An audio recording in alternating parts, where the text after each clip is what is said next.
Class 9 में chapter 1 हम कुछ पार्ट पढ़ चुके हैं, आज अपन आगे कंटिन्यू करेंगे। तो अभी तक जो हम पढ़ चुके हैं, लास्ट जो अपना टॉपिक था हमने पढ़ा था स्टेट चेंज। मैटर्स जो है अपने स्टेट कैसे चेंज करता है, ठीक है, जैसे solid, liquid and gas. 3 state होती है मैटर की, solid, liquid and gas. Solid to liquid में कन्वर्ट करना, लिक्विड टू गैस में, फिर वापस gas to liquid and liquid to solid, and solid to gas and gas to solid. तो ये अपनी स्टेट कैसे कन्वर्ट करते हैं, अपनी स्टेट कैसे चेंज करता है मैटर, इनकी क्या होती है, कुछ प्रोसेस होती हैं, ठीक है। टेम्परेचर इंक्रीज करना पड़ता है, डिक्रीज करना पड़ता है। लास्ट क्लास में हमने अच्छे से क्लियर किया था इस चीज को कि कहाँ पे हमें टेम्परेचर इंक्रीज करवाना पड़ेगा एंड कहाँ पे टेम्परेचर प्रेशर कम ज्यादा करना पड़ेगा। तो ये हम पढ़ चुके हैं। अब इनकी जो प्रोसेस होती हैं वो हम स्टडी करेंगे, ठीक है। देखो सबसे पहले जो आता है, सबसे पहले जो अपनी है मेल्टिंग, ठीक है। मेल्टिंग और फ्यूजन अपन इसको बोलते हैं। फ्यूजन क्या होता है, मेल्टिंग क्या होता है, तो जब भी कोई मैटर है वो अपनी सॉलिड स्टेट से लिक्विड में कन्वर्ट होता है, तो इसके लिए हम क्या करते हैं, उसको टेम्परेचर देते हैं, उसमें टेम्परेचर इंक्रीज करवाते हैं। उस रिएक्शन में कोई भी सॉलिड है उसको लिक्विड में कन्वर्ट करना,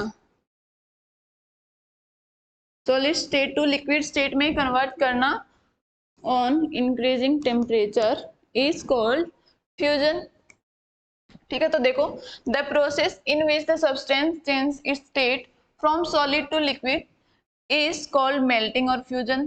temperature at which the solid starts converting into liquid. तो देखो, जिस टेम्परेचर के अमाउंट पे, ठीक है, मान लो वही अपन बोल सकते हैं 50 डिग्री सेल्सियस पे ये टेम्परेचर है, 50 डिग्री सेल्सियस। इस टेम्परेचर पर जब सॉलिड जो है वो गैस में कन्वर्ट होना स्टार्ट हो जाता है, तो ये जो टेम्परेचर होगा ये उसका मेल्टिंग पॉइंट कहा जाएगा, ठीक है। तो देखो, solid starts converting into a liquid at atmospheric pressure is called melting point. For example water, water का मेल्टिंग पॉइंट होता है 100 डिग्री सेल्सियस। वाटर जब लिक्विड स्टेट में, सॉलिड स्टेट में होता है, ठीक है, वाटर जब लिक्विड सॉलिड स्टेट में होता है तो कौन सी फॉर्म में होता है, आइस फॉर्म में होता है, ठीक है। जब अपन इसको 100 डिग्री सेल्सियस प्रोवाइड करवाएंगे तो ये किस में कन्वर्ट हो जाएगा, लिक्विड में कन्वर्ट हो जाएगा। तो ये जो प्रोसेस होती है इसे अपन कहते हैं फ्यूजन। फॉर एग्जाम्पल, इसका एग्जाम्पल लिख लो, मेल्टिंग ऑफ आइसक्रीम, आइसक्रीम का मेल्ट होना। आइस पहले कौन सी फॉर्म में है, सॉलिड फॉर्म में है। अगर अपन इसको कुछ टाइम तक बाहर रखते हैं, एनवायरनमेंट में ओपनली रखते हैं, तो ये धीरे धीरे क्या होती है, पिघलना स्टार्ट हो जाती है, ठीक है, सॉलिड से लिक्विड में कन्वर्ट होना स्टार्ट हो जाती है। तो ये जो प्रोसेस होती है इसे हम कहते हैं फ्यूजन। अब देखो नेक्स्ट, नेक्स्ट क्या होगा, वेपराइजेशन।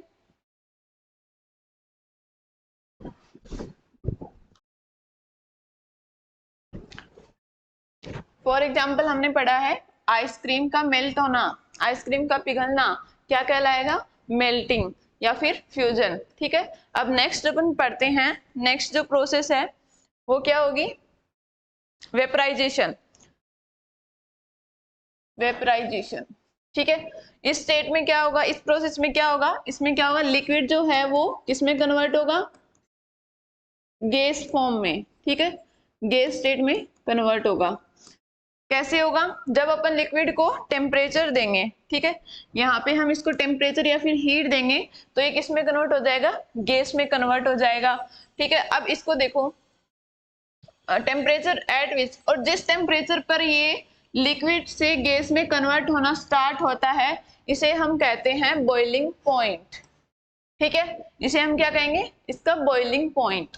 फॉर एग्जाम्पल वाटर की अगर बात करें तो वाटर को जब अपन बॉईल करते हैं तो किस में कन्वर्ट होता है, स्टीम में, ठीक है, उसकी स्टीम बनना स्टार्ट हो जाती है। अब देखो पहले क्या था, वो लिक्विड स्टेट में था, ठीक है, पहले लिक्विड स्टेट में था, जैसे ही हमने उसको टेम्परेचर दिया, टेम्परेचर इंक्रीज करते गए, ठीक है, टेम्परेचर इंक्रीज करते गए तो किस में कन्वर्ट होना स्टार्ट हो गया, एट ए फिक्स टेम्परेचर पे, किसी एक फिक्स टेम्परेचर पे वो किस में कन्वर्ट होना स्टार्ट हो जाएगा, गैस फॉर्म में, वेपर्स में कन्वर्ट होना स्टार्ट हो जाएगा, ठीक है। ये देखो जब अपन इसको हीट देंगे तो ये एक टाइम के बाद, ठीक है, ये जो वाटर है ये किस में कन्वर्ट होना स्टार्ट हो जाएगा, वेपर्स में कन्वर्ट होना स्टार्ट हो जाएगा। और आपने ये जो प्रोसेस है ये आपने अपने घरों में आसानी से आप देख सकते हो, ठीक है, और इस वेपर स्टेट में कन्वर्ट हो जाएगा। ये जो प्रोसेस होती है इसे हम कहते हैं वेपराइजेशन, ठीक है। तो देखो the process in which the substance change state from liquid to gas is called vaporization. The temperature at which the liquid start converting into gas at atmospheric pressure is called its boiling point. For example, formation of steam. Steam का बनना, ठीक है, चाहे वो कोई भी अपन substance ले लें, कोई भी लिक्विड सब्सटेंस ले लें, जब उसको अपन हीट करना स्टार्ट करते हैं तो वो क्या होंगे, स्टीम में कन्वर्ट होना, वेपर स्टेट में कन्वर्ट होना स्टार्ट हो जाएंगे। तो ये जो प्रोसेस होती है इसको अपन कहेंगे वेपराइजेशन। यहाँ तक समझ में आ गया, आई होप कोई डाउट नहीं होगा। अब देखो नेक्स्ट प्रोसेस क्या होगी, हमने क्या पढ़ा अभी तक, सॉलिड टू लिक्विड में कन्वर्ट होना, ठीक है, और इस प्रोसेस को हमने क्या नाम दिया था, मेल्टिंग पॉइंट, मेल्टिंग या फ्यूजन।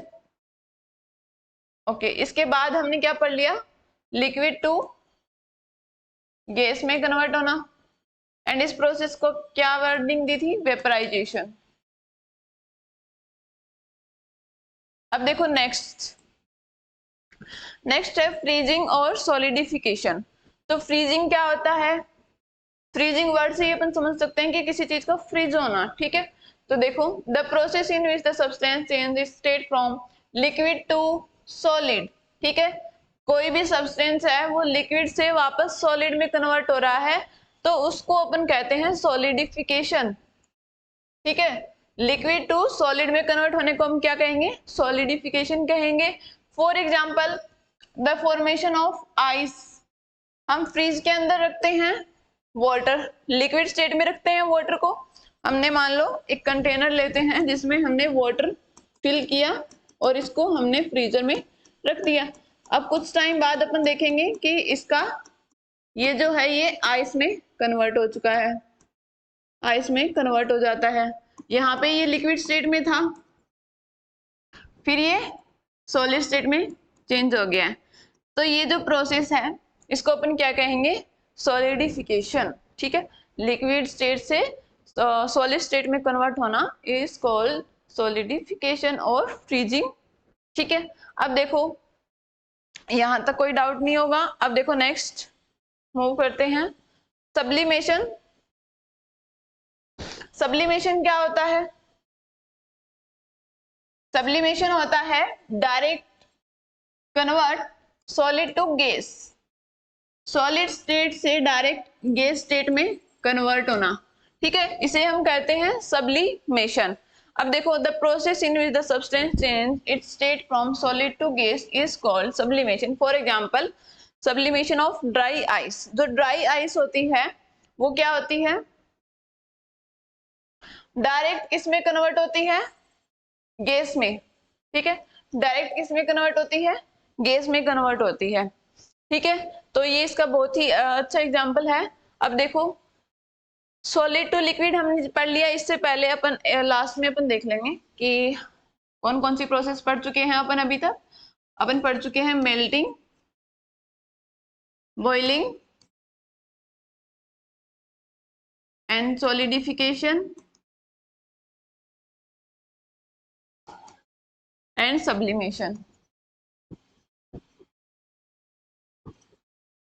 और वेपराइजेशन। ये प्रोसेस हम पढ़ चुके हैं, ठीक है।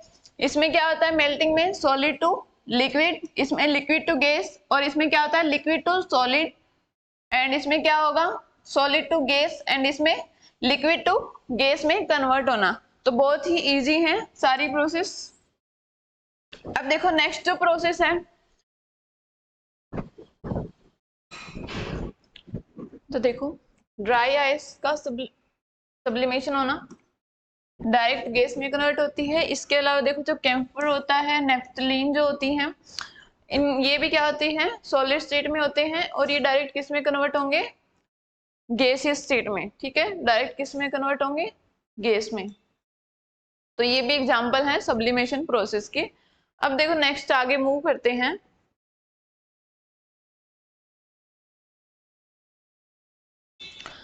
अब देखो कंडेंसेशन, नेक्स्ट जो प्रोसेस है उसे हम कहेंगे कंडेंसेशन। इसमें क्या होगा, कंडेंसेशन में क्या होगा, कोई भी अपने पास गैस है वो डायरेक्ट कौन सी स्टेट में जाएगी, लिक्विड स्टेट में जाएगी, ठीक है। गैस का कन्वर्ट होना लिक्विड में इज कॉल्ड कंडेंसेशन, ठीक है। तो देखो the process in which the substance change its state from gas to liquid is called condensation. For example formation of water droplets on the cold surface. देखो अपन जब fridge से पानी की बोतल बाहर निकालते हैं, ठीक है, तो उसमें क्या होता है, जैसे या फिर उसको अपन जब ग्लास में, कांच का ग्लास हमने लिया है, ग्लास के अंदर अपन उस पानी को रखेंगे, तो इसकी जो आउटर मोस्ट जो सरफेस है, आउटर सरफेस जो है, इसके ऊपर क्या हो जाती है, छोटी छोटी वाटर ड्रॉपलेट्स बनना स्टार्ट हो जाती हैं। तो ये जो प्रोसेस होती है इसे अपन क्या कहेंगे, कंडेंसेशन। अब देखो नेक्स्ट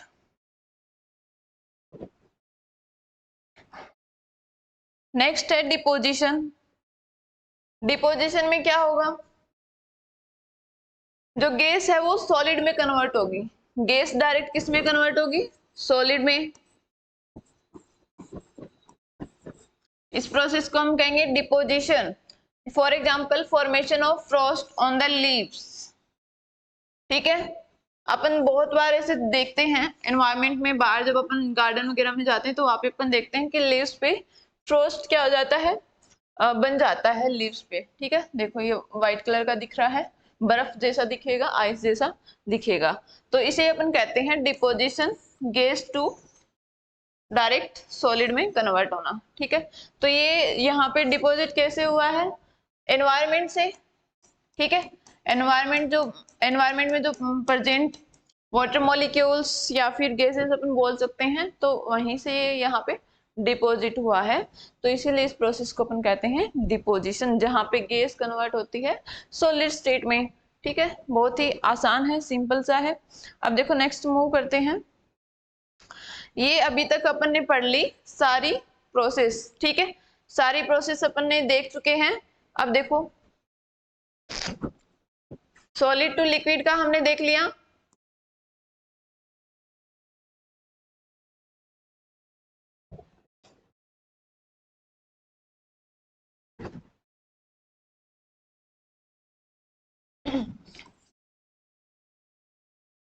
सॉलिड टू लिक्विड,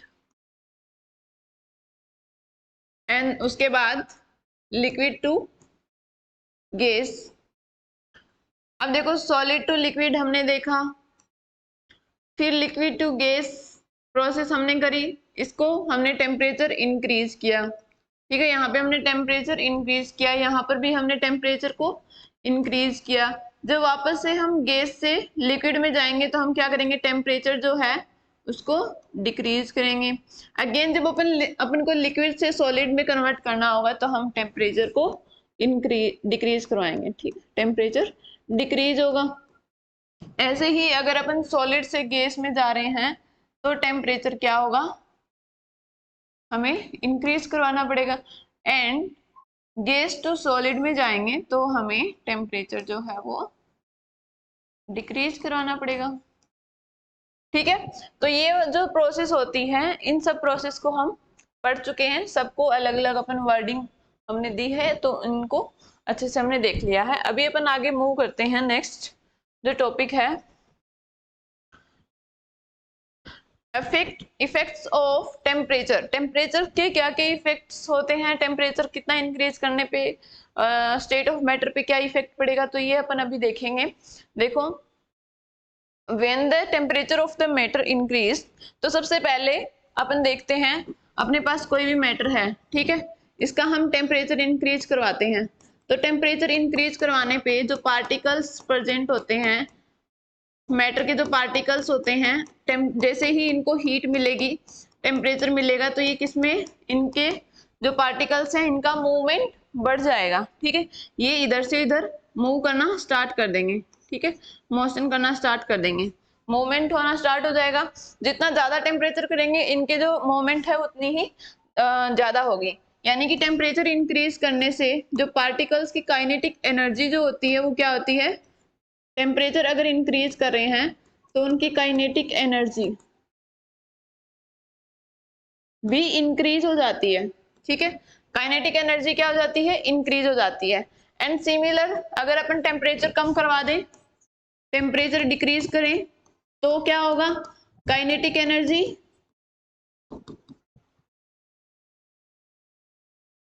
भी डिक्रीज हो जाएगी, ठीक है, काइनेटिक एनर्जी टेम्परेचर के बढ़ाने से बढ़ेगी एंड कम करने से कम हो जाएगी। तो देखो, when the temperature of matter is increased, the kinetic energy of the particles of matter also increase, ठीक है, due to the increase in kinetic energy the particles of matter start vibrating with greater speed and move freely। तो जैसे जैसे अपन उसका temperature increase करेंगे तो उसके जो पार्टिकल्स हैं उनमें मूवमेंट होना फास्ट हो जाएगा एंड वो एक टाइम के बाद वो इतना फास्ट मूव करेंगे कि वो एकदम फ्रीली मूव करेंगे, उनको एनर्जी मिल जाएगी मूव करने के लिए, ठीक है। तो ये है टेम्परेचर का इफेक्ट। इसके बाद देखो, टेम्परेचर का डिग्री सेल्सियस के साथ हम रिलेशन देखेंगे कि अगर अपन को केल्विन, हमने टेम्परेचर कैसा यूनिट देखी थी, केल्विन होती है, अगर हमें केल्विन से किस में कन्वर्ट करना हो, डिग्री सेल्सियस में अगर हमको वैल्यू चाहिए, और अगर हमें डिग्री सेल्सियस गिवन है उसको हमें केल्विन में कन्वर्ट करना हो तो वो हम कैसे कन्वर्ट करेंगे। तो केल्विन एंड डिग्री सेल्सियस के बीच में एक रिलेशन होता है, तो वो रिलेशन क्या होता है, T equals to temperature in Kelvin, temperature in degree Celsius plus 273.15, ठीक है। तो ये इन दोनों के बीच में रिलेशन है। अब यहाँ से क्वेश्चंस बनते हैं, तो क्वेश्चन कैसे बनेंगे, जब अपन को डिग्री सेल्सियस की वैल्यू गिवन होगी और हमें उसको केल्विन में कैलकुलेट करना होगा, तो हम यहाँ से केल्विन में कैलकुलेट कर सकते हैं। तो देखो, फॉर एग्जाम्पल एक छोटा सा क्वेश्चन कर लेते हैं साइड में। अगर हमें टेम्परेचर गिवन है 25 डिग्री सेल्सियस, ठीक है, इसे आपको, इसकी वैल्यू आपको केल्विन में बतानी है कि केल्विन में ये टेम्परेचर कितना होगा, ठीक है। तो हम सिंपल सा क्या करेंगे, ये वाला फॉर्मूला अप्लाई करेंगे, K equals two degree Celsius plus 273.15।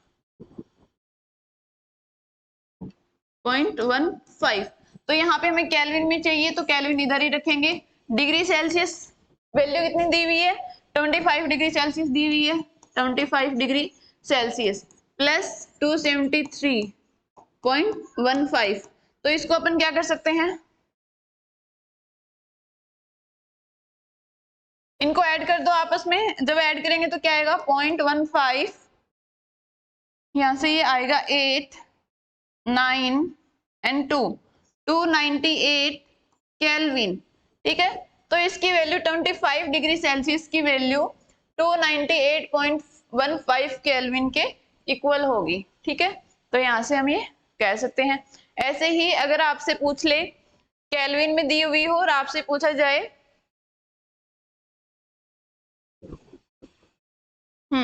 अगर एक नेक्स्ट क्वेश्चन अगर बनता है कि आपको गिवन है 300 केल्विन, ठीक है, इसे आपको कन्वर्ट करना है किसमें, डिग्री सेल्सियस में, इसकी वैल्यू आपको डिग्री सेल्सियस में चाहिए, तो अपन कैसे करेंगे, तो यहां से अपन क्या करेंगे, पहले हम डिग्री सेल्सियस साइड में करेंगे, तो यहां से ये वैल्यू इसके माइनस में हो जाएगी, तो केल्विन माइनस कितना होगा 273.15, ये हो जाएगा, ठीक है। अब यहाँ पे जो केल्विन की वैल्यू गिवन है वो हम एज इट इज यहाँ पे पुट कर देंगे।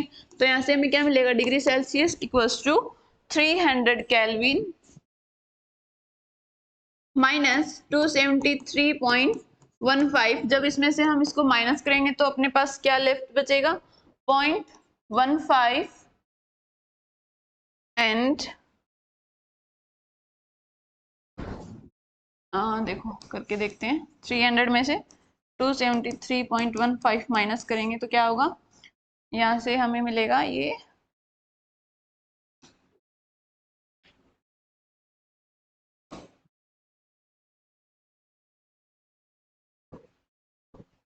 हाँ 26 ये हमें मिलेगा 26.85 डिग्री सेल्सियस।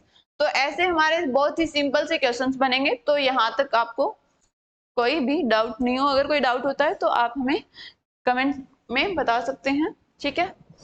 अब देखो नेक्स्ट देखो,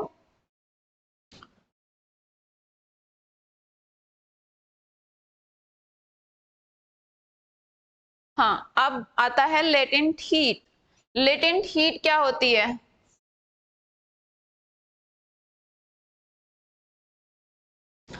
लेटेंट हीट का कॉन्सेप्ट क्या है, ठीक है। लेटेंट हीट हम किसे कहेंगे, तो देखो it is the heat required to disrupt the force of attraction between the particles of matter by keeping the temperature constant, ठीक है। The amount of heat energy that is required to change 1 kg of solid into liquid, ठीक है। तो latent heat जो होती है ये एक हाइड एनर्जी होती है, इसको अपन बोल सकते हैं, दूसरा अपन इसको बोल सकते हैं ये क्या है, एक हाइड एनर्जी है। मान लो हमारे पास कोई मैटर है, उसका टेम्परेचर हमने कांस्टेंट कर रखा है, उसका टेम्परेचर हम नहीं बढ़ा रहे हैं, ठीक है, एट ए फिक्स टेम्परेचर पे, या फिर अपन बोल सकते हैं कांस्टेंट टेम्परेचर पर जो पार्टिकल्स के बीच में जो हाइड एनर्जी होती है, पार्टिकल्स के बीच में जो हाइड एनर्जी होती है वो क्या होती है, उसे हम कहते हैं लेटेंट हीट। जो किस में हेल्प कराती है, जो उसको आगे प्रोसेस करवाने में हेल्प कराती है। जैसे अगर अपन सॉलिड की बात करें तो सॉलिड को लिक्विड में कन्वर्ट करवाने में हेल्प करती है। जैसे मान लो अपने पास ये कोई सॉलिड है, ठीक है, तो सॉलिड के जो पार्टिकल्स हैं इनके अंदर छुपी हुई एनर्जी अपन बोल सकते हैं इसको।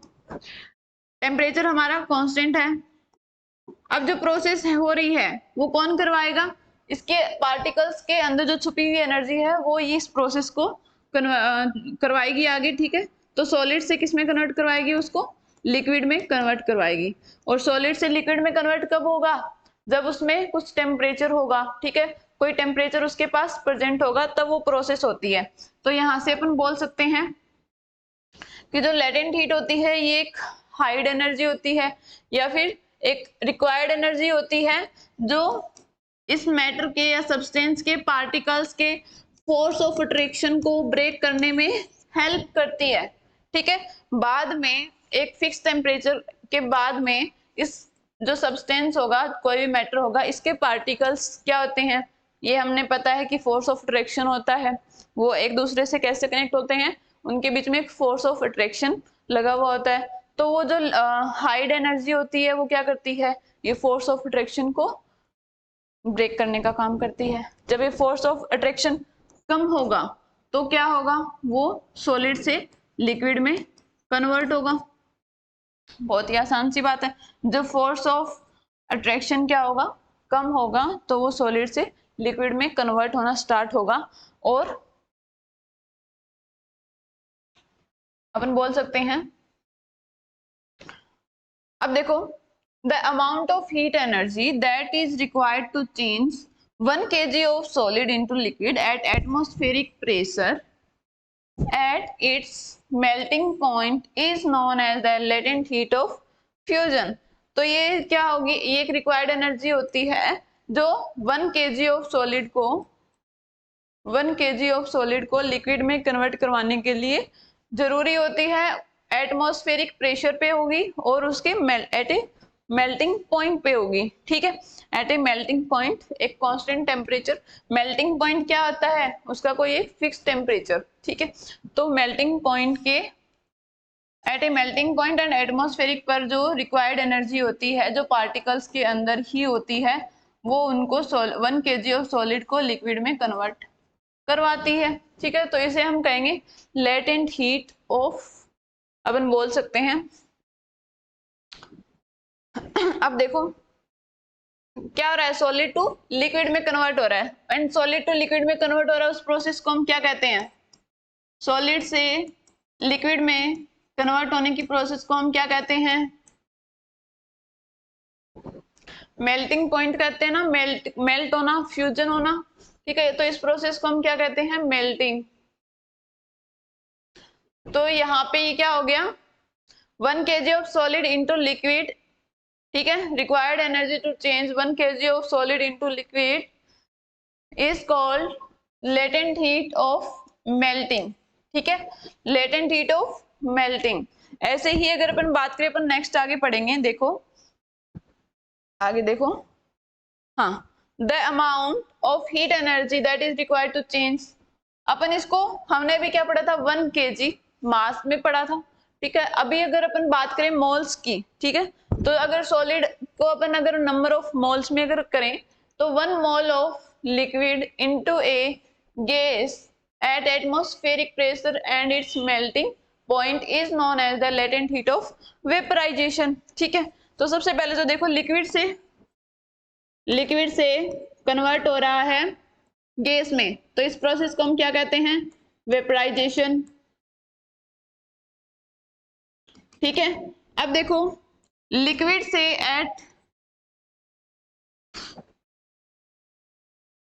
एट एटमॉस्फेरिक प्रेशर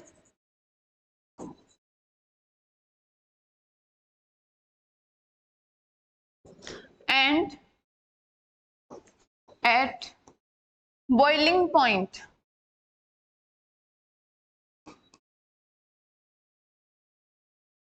ठीक है, जो रिक्वायर्ड एनर्जी होगी, जो 1 मोल ऑफ लिक्विड को किस में कन्वर्ट करेगी, गैस में कन्वर्ट करेगी, तो वो रिक्वायर्ड एनर्जी क्या कहलाएगी, लेटेंट हीट ऑफ वेपराइजेशन, ठीक है। उसे हम क्या कहेंगे, लेटेंट हीट ऑफ वेपराइजेशन हम उसे कहेंगे, ठीक है। तो यहां तक कोई डाउट नहीं होना चाहिए। फॉर एग्जांपल देखो, steam has high latent heat of vaporisation than boiling water. तो जो हीट होती है, अगर अपन गैस, लिक्विड एंड सॉलिड में अगर कंपैरिजन करें, तो हीट कौन सी स्टेट में होती है, स्टीम जो होती है वो गैस स्टेट में होती है, लिक्विड अब एंड गैस, लिक्विड कौन सा, जब वो बॉइलिंग वाटर, इसका एग्जांपल लिया है बॉइलिंग वाटर, और स्टीम, गैस का एग्जांपल हम ले रहे हैं स्टीम। तो जो स्टीम होता है, इसके पार्टिकल्स के जो पास एनर्जी होती है, हीट होती है, वो बहुत ही हाई क्वांटिटी में होती है, ठीक है। और बॉइलिंग वाटर जो होता है, इसमें भी इसके पार्टिकल्स के बीच में भी क्या होती है, हाई एनर्जी होती है, बट जो स्टीम होती है, इसके पार्टिकल्स के बीच में हाई एनर्जी की अमाउंट बहुत ही ज्यादा होती है, ठीक है। तो यहाँ पर जो इसकी जो लेटेंट हीट है वो हाई रहेगी कंपेरिजन टू बॉइलिंग वाटर। तो यहाँ से आपका एक क्वेश्चन बन सकता है, ठीक है, कि बॉइलिंग वाटर की लेटेंट हीट ज्यादा है या फिर स्टीम की, दें तो हम स्टीम की बताएंगे। ये अपन एक्सपीरियंस भी कर सकते हैं, स्टीम जो होती है वो काफी हाई टेम्परेचर के साथ होती है, इसका टेम्परेचर काफी हाई होता है, ठीक है। तो यहाँ तक आपको समझ में आ गया होगा, आई होप। अगर आपको कोई भी डाउट हो तो आप हमें कमेंट में बता सकते हैं, ठीक है। अब देखो नेक्स्ट, इफेक्ट ऑफ प्रेशर। अभी तक अपन ने क्या पढ़ा है आज की क्लास में, हमने पढ़ा है, प्रोसेस पढ़ी है सारी, ठीक है।